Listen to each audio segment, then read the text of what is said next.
Remue ménage. Remue ménage.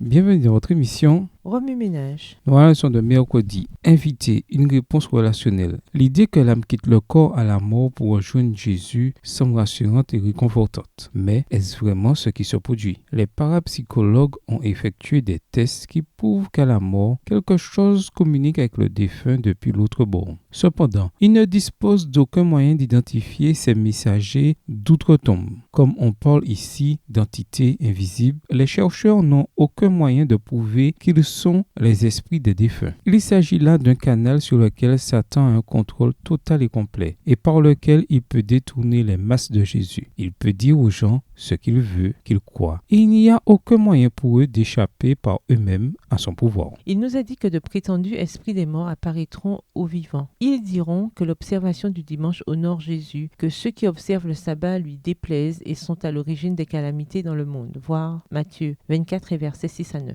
Des messages émanant des esprits déclareront que les adversaires du dimanche sont dans l'erreur et qu'il faut se soumettre aux lois du pays comme à celles de Dieu. Ils déploreront la décadence des mœurs et affirmeront, après les conducteurs religieux, que cette déchéance morale est le fruit de la profanation du dimanche. Texte tiré du livre La tragédie des siècles, chapitre 36 à la page 518.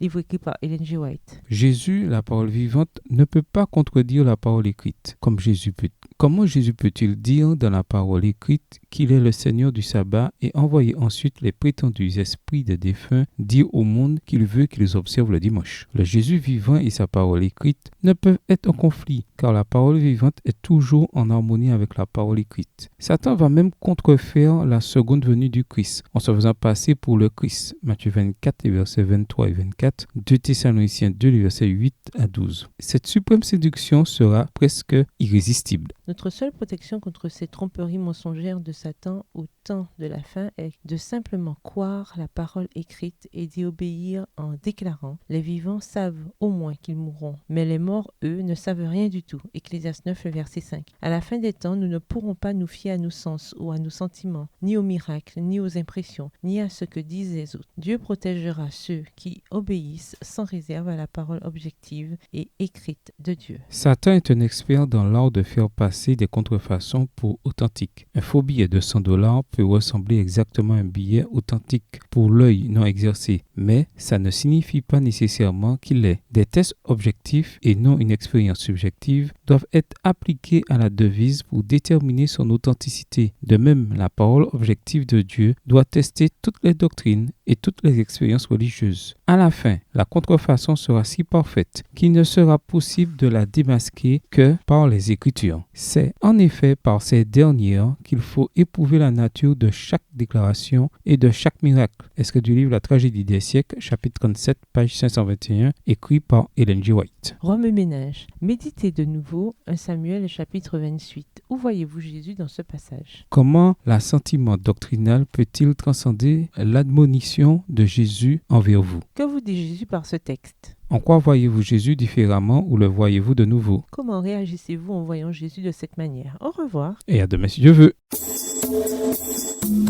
Remue ménage. Remue ménage.